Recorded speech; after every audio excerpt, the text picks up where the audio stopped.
that Mr. Justice Fung expressed his gratitude towards polling staff members who have been working tirelessly over the 2 days.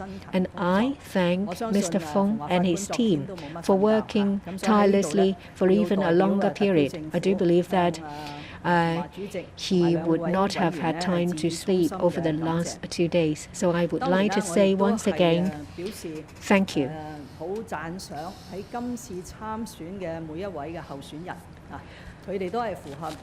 And I really appreciate every candidate who stand in the election. There are 153 candidates. They all abide by the principle of patriots administering Hong Kong. They have been competing in a fair way for their seats. They have been working very hard to garner support from their constituents.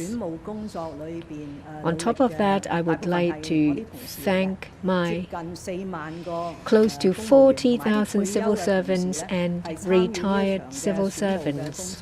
Most of them are my colleagues for their contribution towards the election.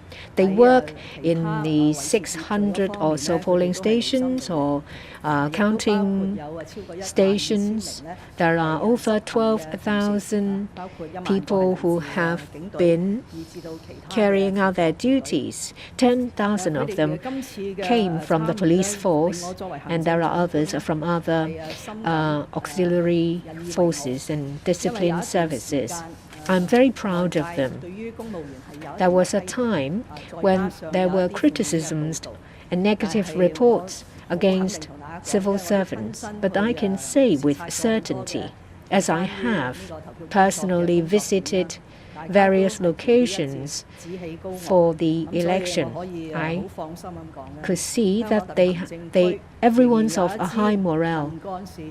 So I can say with certainty that we still have a highly efficient civil service. On the 1st of January, when the 7th term of LegCo commences, I myself and all civil servants would work with legislators to promote the economy of Hong Kong and to integrate into the national development. We will also focus on improving people's livelihood here and to build Hong Kong.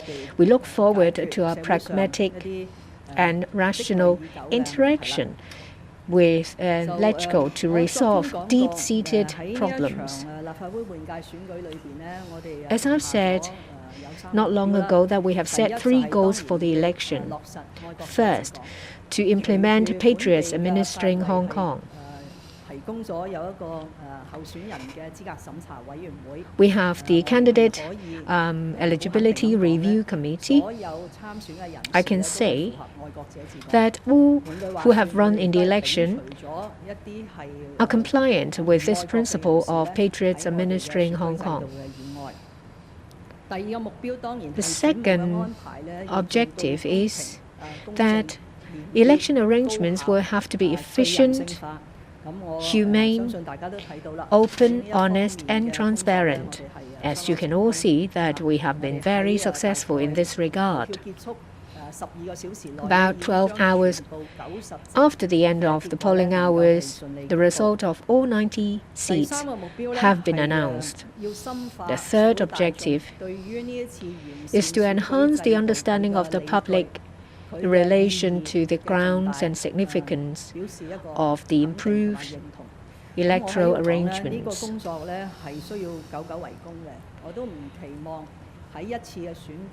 Our work in this regard,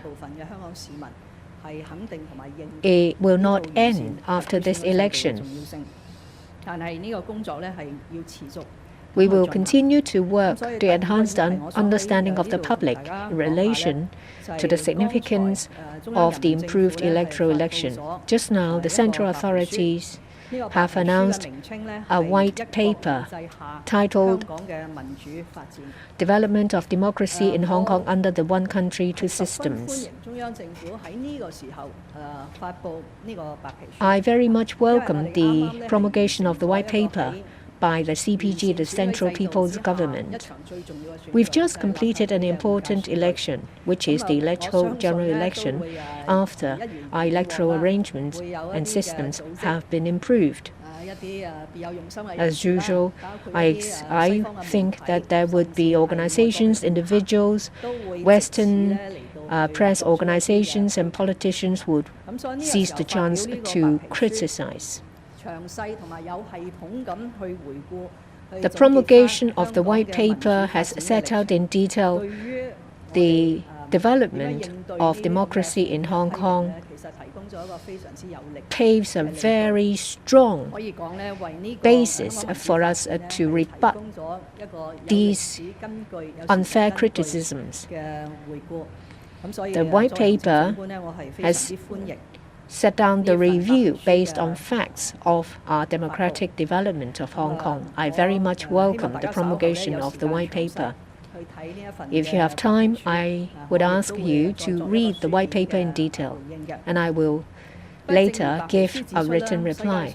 As the white paper points out, there is no international standard that applies to everywhere in the world. There is no one-size-fits-all, and there is no superior democratic system. So there is no such thing that one's system is better than others and it should be imposed on other places. So our democratic development should be in line with our constitutional order under the one country, two systems. In the basic law, the ultimate objective has been set down, which is universal suffrage to return the chief executive as well as in relation to the formation of LegCo. There are principles set down and the roadmap has been promulgated. On 3 occasions, the central authorities have... There was Hong Kong Chief Executive Carrie Lam meeting the press after results have come out for the city's first legislative election after the improvement of the city's electoral system. Later on Monday, Carrie Lam will travel to Beijing for a 3-day visit where she will report about Hong Kong's economic, social and political situation to the central government, and we'll keep you updated on that. But that's it for this edition of The World Today on CGTN. I'm Pan Deng in Beijing. Coming up is Sports Scene. Stay tuned.